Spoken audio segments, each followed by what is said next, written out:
All right, you guys, welcome back to the channel. My name is Jeffrie Barnes. I'm Bobby. Yeah, we're going to be discussing a lot today. We're going to be discussing the AMC Regal Universal ban. We're also going to be discussing if Halloween Kills is going to be coming out on video on demand this October. So stay tuned.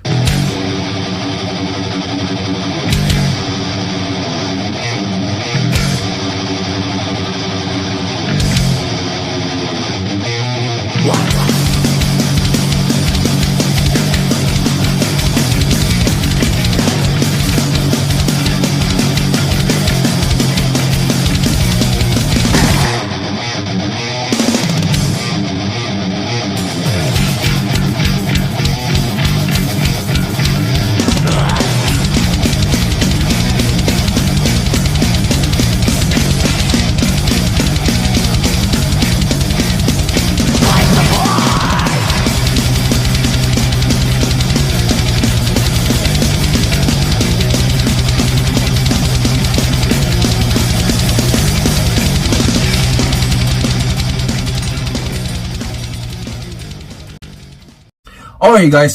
So welcome back. We got a lot of stuff to talk about. So let's get right into it. All right. So to start us off with, we have Trolls coming out with almost to $100 million on video demand. How do you feel about that? I'm pretty shocked about that. Like you said, Trolls World Tour was released on video on demand, making close to $100 million. And I think that's extremely groundbreaking, right? And extremely profitable and totally historical and extremely amazing. I mean, no video on demand has ever reached that sort of success. So I think we're definitely going to see a lot of changes in the film industry coming, but we're definitely going to be discussing that. But with Universal's decision to release Trolls on video on demand, they're in a lot of trouble with a couple companies, including AMC. They decided to ban all of Universal's properties, including such films as The Invisible Man, The Hunt, Fast and the Furious 9, which was going to be coming out this year, and then later on, which you need to keep an eye out for, which is Halloween Kills. Yeah, I mean, you know what I mean? Those are the movies that bank in a lot of money, and they're straight up banning those, so the choice to do that, yeah. So the next major question is that everyone's trying to figure out, and I'm wondering and you're wondering, everyone's trying to figure out, is that if the movie decide to cut out one of their biggest profit providers, is that going to really mess up with their profits, their margins? I definitely think so. I think that's definitely going to be hurting them. It's not a good idea, especially on AMC's side, especially when they're so close to bankruptcy and they're not even sure if they're going to be surviving this shutdown. So is that really smart on them? I'm not too sure that's a good move by you, AMC. I definitely, I know you're trying to prove a point to them by doing so, but I think that's going to hurt you guys in the long run, definitely. In my opinion, I don't think they have the arm power or the power to be threatening and banning studios like that. So AMC, I really don't think that's a smart move on you guys. It's cutting a lot of big of your revenue. Right, guys, on to the next headline of the video is that Regal's also jumped onto the bandwagon of avoiding Universal. Yeah, they banned them too. So it looks like we're not going to be able to see any Universal movies, including Halloween Kills, at any AMC or any Regal cinema. So prepare for that one. So the next question I have is that do movie theaters have the power to ban movie production like Universal at their theaters? Yeah, let us know down in the comments. I definitely would love to know what you guys have to think. What do you think? Do you think they have the power to be doing that? No, I don't think so either. Especially at this time? I think they're putting their foot in their mouth, and they don't realize what they're doing, banning one of the biggest studios, one of the biggest properties. Especially it's going to be their cash flow. That's their moneymaker. That's a big moneymaker. You're talking about Fast and the Furious. And we're talking about Halloween Kills, which later on you need to keep an eye out for. Look at the success of 2018. That one made $250 million. You don't think this one's going to match that, or at least make a little bit more? I mean, come on. This movie is pretty anticipated. It'd be pretty fucking stupid to be fucking blocking this movie. I'm just That's just us. Which leads on to an interesting question. Are studio companies going to start going with simultaneous releases with theatrical and video on demand releases? Because, meaning, are they going to follow suit with what Universal's doing? Right. And be going with simultaneous releases with the theatrical release and a video on demand release. Again, look at the success that one video on demand title had. Just imagine multiplying that with a theatrical release. True, but that brings out the new question. The new question is that is it going to be the new way of the film industry and distribution? So the question at hand is that are you going to want to watch it on video on demand, or do you want to do a classical way where you go to theaters? Comment below. Let me know, because I am so torn on the subject. I am kind of like for both. I'm kind of for both, because those times when I don't don't want to mind leave both. the house, yeah, I don't mind both. I would definitely love to check out a movie that I don't have to leave home Especially- to watch. But if I do want the option to check out Halloween Kills in fucking theaters this October, I want to have that option. I'm just saying, Exactly. yeah, I would love to have both. But hardcore movie fan, I want the theater. Comment below. Let us know. Yeah, if it comes to Halloween Kills, I want theater as well. Let me know. Let us know. Next new question is that everyone's wondering is, with the new way of film distribution, how is it going to come out? Video on demand or theaters? Yeah, I think, again, the big topic at hand is a little movie called Trolls, and it's changing the face of cinema. Little buggers. Yeah, I mean, yeah, all those little So guys. they were funny, but it was a good movie. It was a cute movie. I'll be honest, I really didn't see it. No, wait, I did see the first one. I did cute. see it. Oh, it Yeah, was so it cute. It was an awesome movie, but I'm like, it's now hitting me. Yeah, no, Eric made me see it. I love it. I did love it. No, okay, so yeah, so the subject at hand, and I think it's such a big one, are these little guys changing the face of cinema.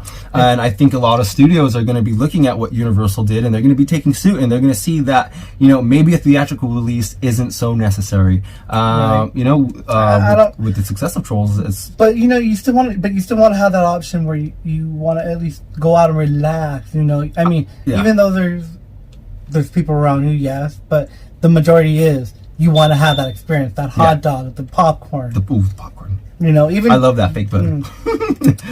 No, yeah, but yeah, you know, there's that classic feel. But I feel like and I hate to say it, but there's such a small market for people who actually do want to go to the theater, and I feel like it's almost comparable to those people who actually still want to own vinyl or a cassette or even a CD. I feel like the market is getting smaller and smaller, not only by the year, but by the day almost. And people, especially now today with everything that's going on. Do you feel like with the generation? Well, not only the generation, I'm speaking more of like today, in the past weeks and in the coming couple months. People are seeing that they don't have to leave their home to see the latest movie. You know, they could stay at home and watch the newest release. And I just feel like what we're seeing right now is a big impact on the industry, because, you know, you look at drive-in theaters, and that was a big way people were exposed. Yeah, people were exposed to film. That being obsolete, people moved more into the walk-in theaters. Now with the internet, you know, we are seeing a rise in a success with video on demand. So I think you know, I think is a big possibility that walk-in theaters might become obsolete to some people, and we might see a big transition in the film industry in the next coming years. We might. Yeah. What do you think about that? Whether we're going to enjoy it or not, it's going to happen, you know. Yeah. I mean, whether, you know, just the way people didn't like when cassettes came in, and just the way some people didn't like the way CDs came in, they felt it altered the feel of everything. Some people are feeling like this is going to be altering the feel of film and the whole film going experience. So again, they're not lying. I don't think they're lying. I think it's definitely change, but I definitely think it's definitely something that it's not going to be a shock when it comes along in the next couple of months. Coming up with that subject, you know, here's the main thing that everyone's been wondering, everyone's been watching the video for, is that Halloween Kills. Halloween Kills. Is this going to be released on video on demand, or is it going to be released in theaters? Now, what do you think? Or both. Or both, you know. I say for both, but you know, Blumhouse has said he wants it in theaters. Yeah, so I believe he wants it in theaters, but you know what I mean. Distribution doesn't fall down to Blumhouse; that falls down to Universal. So you know, what do we think Universal's decision is going to be with regards to the release of Halloween Kills? I think they're going to go with a multi-platform a release, which is a theatrical release and a VOD release. Okay. Definitely. And who knows? With a video on demand, they might even release it a digital copy too, all on the same day. So you could watch it in theaters, you could watch it on a streaming service, or you could buy a digital version of it. You know what I mean? There's all three different versions of it. Yeah. You have it all at the click. Yeah, however you want to watch it. If you want to go watch it multiple times in the theaters, I think they're definitely up for wanting to spend the money. Director's cut? Oh man! I mean, come on, director's cut. I'm still down for fucking Halloween 2018's director's cut. I think there's a lot of us that want to see that original ending that they wrote, as bad or for good or for ill. I want to see it. I want to see that. For this movie, we have to see it. Yeah, like, you know, come on. Yeah, if you guys still want to see that, let us know down in the comments, because I think that would be interesting to watch. You know, maybe there's a Blu-ray that they might be releasing before this movie comes out with the original ending. Who knows? Or hey, you never maybe know. There is a Blu-ray with that ending, and I have no idea about it. So we talked about a lot in this video. We want to hear what you guys have to say down in the comments below. If you're not subscribed already, please hit that button right there, and I would love it again if you would hit that like button. So again, thanks for joining us, you guys. Love you. Bye. Bye, guys.